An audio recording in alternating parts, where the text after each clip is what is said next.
Hello and welcome to this edition of Bayou Time. I'm your host, Keith Whiteside, licensed clinical social worker with Terrebonne Home Care. Thanks for joining us. However, you may be joining us, we appreciate it very, very much. And we're always glad to be able to get with and team up with law enforcement so that they can tell us and share with us the information that we have that sometimes we get in our community and sometimes we get some scares that we need to know about. Very glad to have Lieutenant Blake Tabor here with us, Terrebonne Parish Sheriff's Office. Thanks for joining us. You're very welcome. Thanks for having me. I appreciate it. So, Blake, tell us what we know so far. I mean, we hear bomb threat, and it's just something that's very alarming.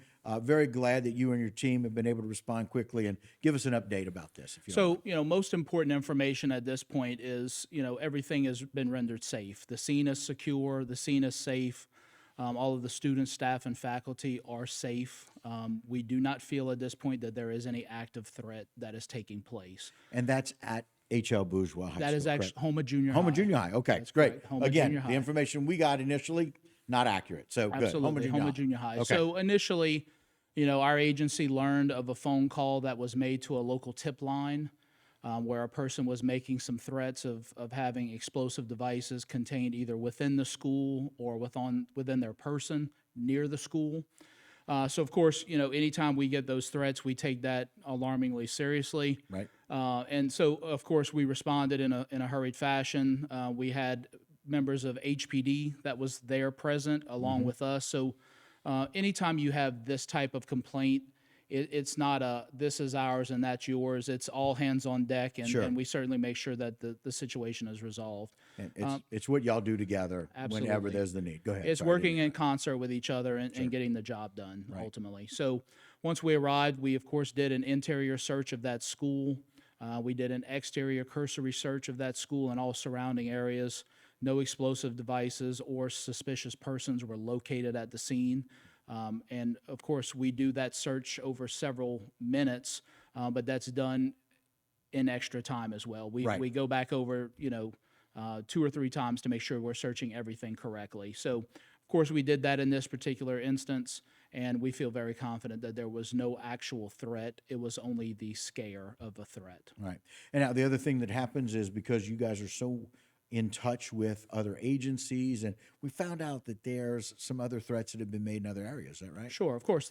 And anytime we have this, it's an evolving scene, right? So once this bit of information comes out, of course, local agencies are monitoring us. We're monitoring them, and they provide us some pretty significant information that there were several other schools throughout southern Louisiana that were also impacted by this type of scare. There was at least 3 that I am aware of. Of course, we're not going to name the schools. Sure. But each jurisdiction within those schools is conducting their own investigation. All of those calls were received in close proximity to the time in which ours was generated as well. So again, that's not something that is typical.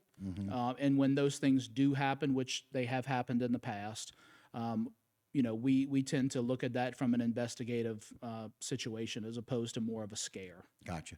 Can we talk about what time that was? Sure. The call came in about 12:50. We were made Okay. aware of it, so our response time was in about 3 to 5 minutes of that, very quickly. Outstanding. Of course, we had to deal with student, staff, and faculty. They were very scared, very alarmed. And anytime you see law enforcement presence of the magnitude that we showed up with, it can be alarming to children and parents alike. The one thing that I want to make sure that people are aware of, anytime these types of scares go on, they see officers running code, social media starts to blow up. Sure. Right? And the rumor mill starts to blow up.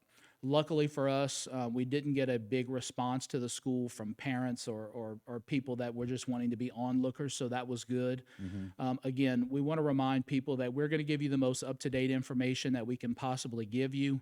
Again, we are working on our TPSO app that's going to give you some notifications coming very soon. We're working the kinks out on that, and you'll be able to get text message notifications as long as you're signing up for that particular feature of our app.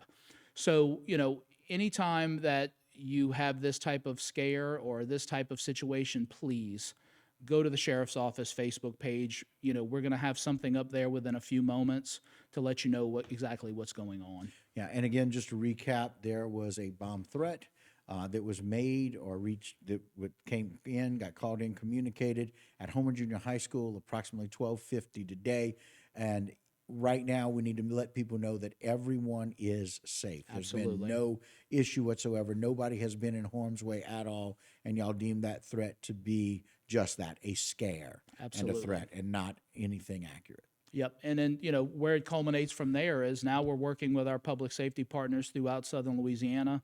And I believe there is even some involvement with the Louisiana State Police Fusion Center and FBI Good. that are working to try to determine where these calls were generated from and see if there's any investigative link. And I can assure you, if that is located, that person will be brought to justice. And it's not something to play with. No, it really isn't. And that is something that is taken very, very seriously.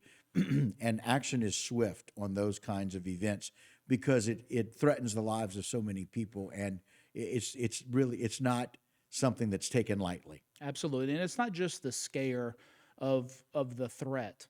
We have situations where these kids could have started to run out of the school. Right. Someone could have gotten trampled. Teachers could have gotten trampled. I mean, it becomes a very serious scene. And, Right. and it's not something that we're going to play with at the sheriff's office. And we're going to make sure that we bring justice if we can find the information needed. Well, and I think the most important thing is that all those kids, faculty, and staff were all safe. Absolutely. That your team did a great job teaming up with HPD and just making sure that that was handled the best way possible without it getting out of control. Absolutely. And that's the name of the game Right. is bringing that safety and security to our community. Yeah, Blake, we appreciate it so very much. You're very welcome. All right, guys, that will do it for this particular segment of Bayou Time. Don't go anywhere. We have a whole lot more Bayou Time right here on HTV.